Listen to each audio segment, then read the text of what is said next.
Malinis na.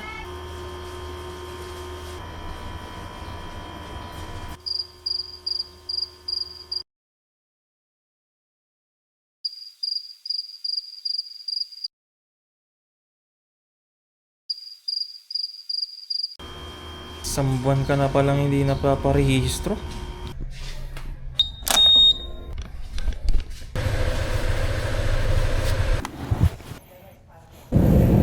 Good morning guys. Nawala sa isip ko na paso na pala yung rehistro ng motor ko. Isang buwan na nakakalipas. Magkano kaya yung penalty nun? Magwi-withdraw muna ako. Alright.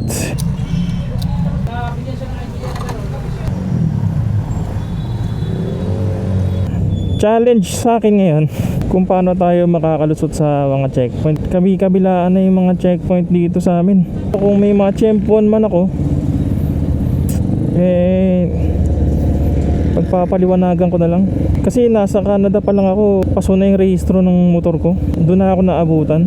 Dapat pala bago ako umalis ng bansa, pinarehistro ko na.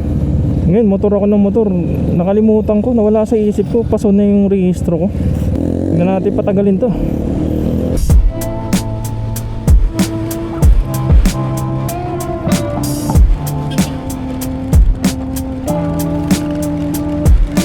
On the way pala ako ngayon sa May Kawayan, Bulacan.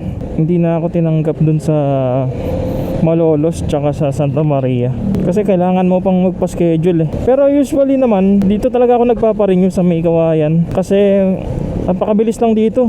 Nagbaka sakali lang ako dun sa Santa Maria kasi malapit eh.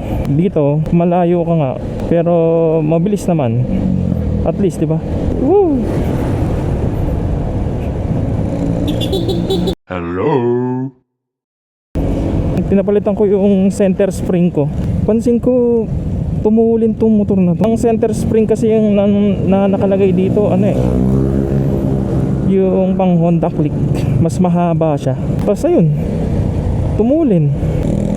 Hindi na ako nabibitin. Yun nga lang, matakaw lang siya sa preno kasi nag-freewheeling ka agad eh. Hindi ko alam kung anong explanation nun. Basta, yun na yun. Yun lang, medyo lumakas siya sa gas. Dati nagpalit ako ng flyball, naging bumaba from 42 naging 30 plus na lang ata. Tapos nagpalit pa ako ng gulong na mas malaki. Ayun, naging sarado 30. Ngayon nagpapalit ako ng center spring, naging 27 kilometers per liter na lang yung motor ko. Para ako may big bike ang tulin lang, konting piga lang Sa mga bagong ADB ngayon, hindi naman na siguro kailangan ipa-customize yung mga panggilid. Ito kasi luma na to pa yung unang ADB na may 2 valves lang. Yun, mga bago ngayong ADB 4 valves na kagad. Nakakagutom naman. Mamaya na ako kakain. Buti may dala akong tubig. Woo! Sarap magmotor. Kung ako papipiliin mo, kung ako lang mag-isa, magmumotor ako kaysa magkokotse. Nandito na pala ako ngayon sa San Jose del Monte, Bulacan. Bali ang daan ko ngayon is Muson. Diyan, doon naman ako palagi dumadaan. Welcome to Muson. Walang stoplight. Maganda siguro kung may stoplight to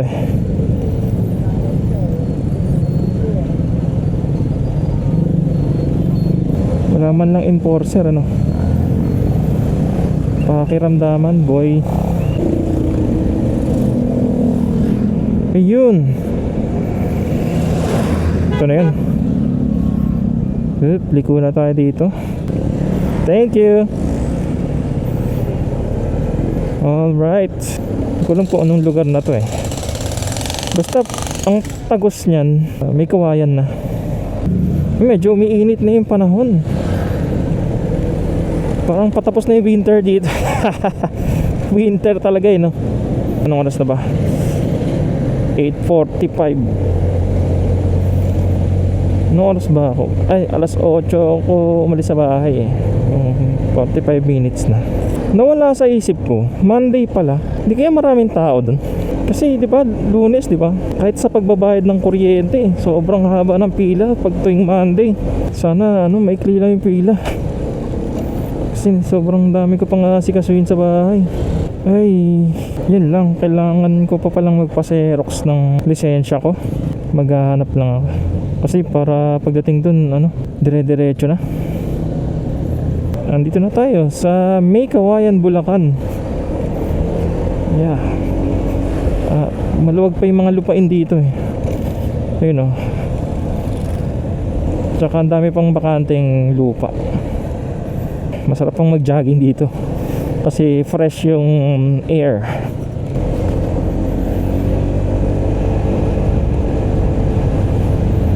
Woohoo! Sarap! Yun nga lang, bitin ka sa daan dito kasi pahinto-hinto ka eh. Kahit saan traffic na. Maliban na lang sa banda dun sa parting banda sa amin, puro kabundukan pa dun. So far naman wala pa akong na-encounter na checkpoint. At yan, malapit na ako. Swerte ko. Pero nung wala akong lisensya, napaka ko, motor ako ng motor, tapos wala pa akong helmet.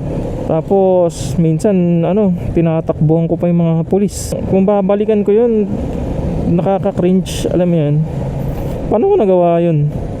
And that time, ang napakamura pa ng lisensya. Abuti ka lang ng 1.5. Ngayon, abuti ka na ng ano ba? 10,000. Yung kaibigan ko, sinamahan ko kumuha ng lisensya. 1 and 2 yun. Student pa lang, ang mahal na. Libo na inaabot. Dati 300 lang eh. Student pa lang yun Nag-exam naman ako, tapos nag-driving lesson. Doon tayo sa legal. Kasi hindi ka matututo eh. Tsaka hindi mo rin mapapatunayan sa sarili mo na sayong-sayo talaga yung lisensya na yun. Yung masasabi mong pinaghirapan mo. Kasi yung iba dumadaan lang sa fixer para lang mapabilis, or baka inisip nila mag-e-exam pa sila, baka bumagsak. Muntik na nga akong hindi makapasa eh. Kasi yung kotse na pinatest drive sa akin, yun na nga, kakarag-karag. Tapos hindi ko pa gamay yung clutch nun. Kasi yung sa tatay ko, nahirapan din ako, manual. Nasanay ako dun sa isa. Pero iba talaga pagka sanay ka nang mag-drive. Kahit anong sasakyan pwede mo na i-drive, kahit anong manual. Dati kasi baguhan pa lang ako. May isang particular akong gamay na. So akala ko pagka na-testing ko sa ibang sasakyan, uubra. Akala ko ganun lahat. Iba-iba sila ng timpla ng clutch. Doon lang sa clutch nagkakatalo eh, kapag ka manual. Ayan, malapit na ako. Wala pa akong photocopy ng aking lisensya. So guys, ayan, magna 9 na. 2 minutes na lang before 9. So tandaan nyo 9 tayo mag-uumpisa. May nakita akong, uy, ano yun? Anong klaseng motor yan?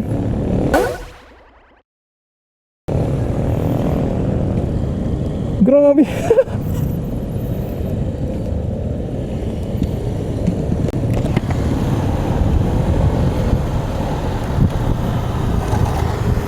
Kuya, ano nangyari sa motor mo?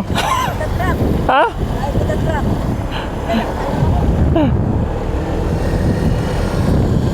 Naipit daw siya ng truck. Kala ko bagong modified. Buti umandar pa maluwag ngayon dito Kasi expected mo puro truck talaga dito. Kasi ayan, factory yan. Tapos ayan, puro truck yung loob. Tapos ito, ayun, hile-hilera na yung mga warehouse dito. At yun na nga, hindi pa ako nakakapag pa-xerox ng aking lisensya. Papa-xerox? Saan ba may xerox dito? Press. Saan? Dyan. Sige, teka, balik nga ako. Ay, wala akong bariya. Puro tigi 1,000 pa naman to. Uy.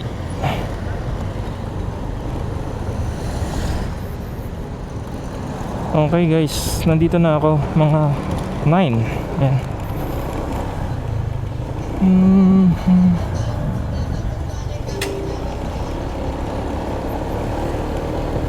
Dito muna tayo sa PMBIC. Pero hindi ko sure kung ayun yung ano, naiipit ng truck. Oy, bukas na kaya?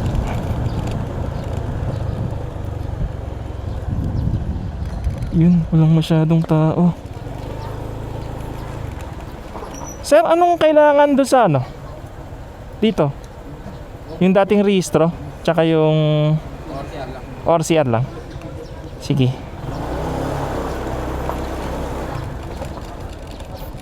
Hindi ko na pala kailangan.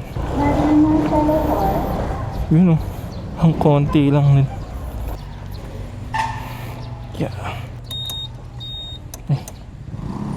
Ano ba? Papaserox lang ako.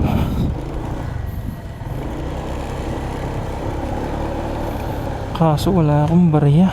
So ayun, nakita nyo naman ang konti pa ng tao. Kaso ito lang nagpa-delay sa akin eh, yung photocopy. Dat pala nagpa-photocopy na ako dun.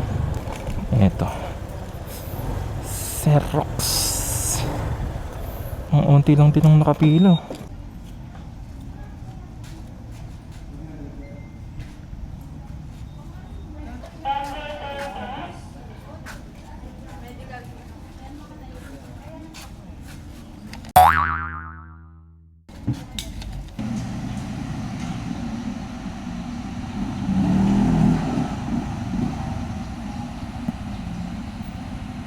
Okay. Tapos na tayo sa insurance. Punta naman tayo dun sa kabila. Dun na mismo sa LTO. So mag-iisang oras na pala ako nandito. At ayun, so far so good. Kasi nung dati inabot ako ng buong maghapon. Nung sa Santa Maria pa ako, ito walang masyadong pilo. Dito nga tayo. Okay. Tapos na. Oras is magi-11 na. From 9 to 11. Dalawang oras. Doon lang ako nagtagal sa ano, insurance. Parang pinikser nila. Sabi kasi mabilis lang daw eh. Mas mapapamura, ganun din. Okay, anyway, pauwi na ako. At yun lang. Wala namang masyadong special sa vlog na to. Wala lang, gusto ko lang magmotor. At gusto ko lang i-record. Nga pala, ang ginastos ko dito sa pagpaparenew, isang buwan ng paso. Ang aking rehistro ay una dun sa PMBIC. Check tong motor ko, mga ilaw, mga busina, usok nito, okay naman. 450. Tapos dun sa insurance is 650, hindi 1-1 na. Tapos 390 dito sa yung pagpaparenew na talaga. So aabotin ka na ang kulang-kulang 1.5. Kakain na lang ako sa madadaanan. So tara, hanap tayo ng makakainan. Wow, ang luwag ng kalsada.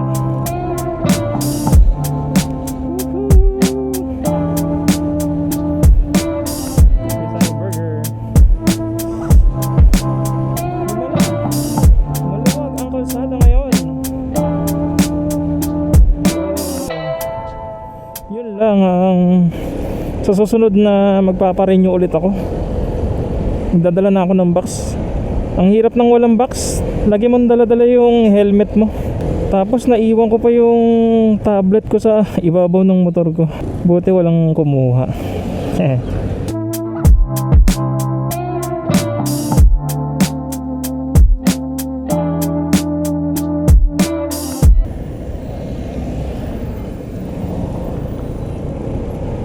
Alright, balik ulit tayo sa ating pinanggalingan. Mayabang na ulit, kaso bawas na ng isang buwan. Pero mura lang ah. Mura lang. Ang mahal ang insurance eh. Parang masarap yung turon ah. Nagkikrave ako sa turon ah. Sige, hanap tayo turon. Yeah. Ito ako lagi dumadaan eh kapag pumapasok ako ng trabaho. Woo! Yeah. Ay, school zone na naman. Ay, hindi, simbahan pala. Pero marami akong nakikita maliliit na bata. Ang layo ko na, pero wala pa rin akong nakikitang turon. Sarap yun, no? Turon, tapos tapos soft drinks. Dito na ako sa may simbahan. Siguro naman may turon na dito. Ano na to eh, school na to eh. Antik na yan. Kung kailan mo hinahanap, no, saka wala.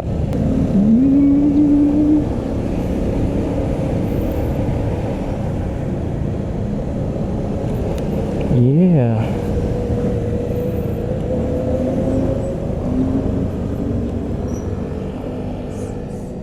Turon. Turon? Walang turon.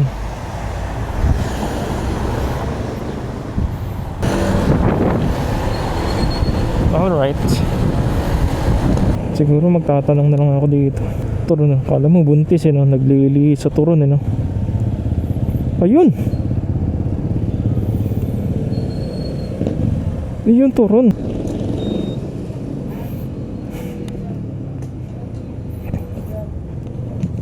Sabi ko na eh. Magkano po sa turon? 15 po. Sa nga po. Ano bang drinks nyo dyan, kuya? Sprite lang po, tsaka po eh. Sa nga po. Ay, ito pala.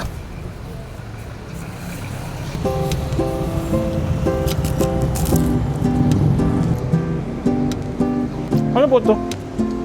White lang po. Makrelic pala. Ano yung itlog? Opo. Kala ko yung itlog talaga na... Ilaga. Hmm. Ay, hindi. Ano lasa niya, kuya? Masarap. Dahil po, pero hindi kasi yung may kumain.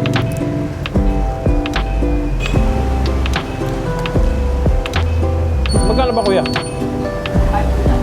5 isa? Di 25. 5.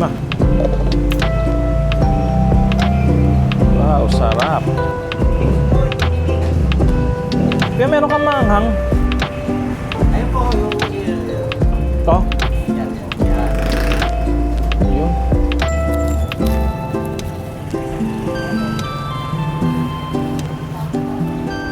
Mas masarap pa to kaysa sa mga restaurant.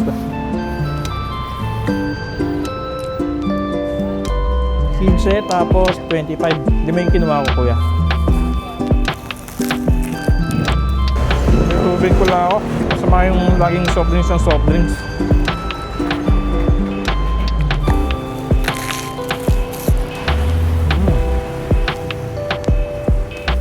Ito, kuya.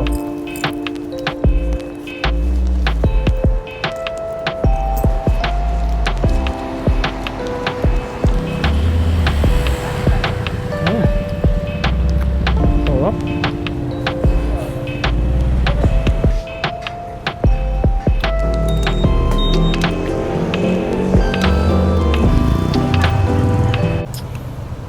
Okay. Alright. Busog ako dun ah. Parang natupad yung pangarap ko. Parang ganun.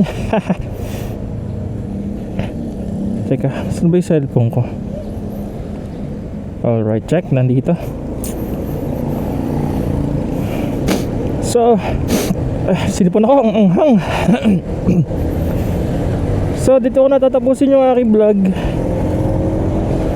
At next vlog, morning ride tayo with matching drone shots. Parang gusto kong gumawa ng cinematic drones ng DJI Neo 2. So, abangan nyo yun, guys. Babu.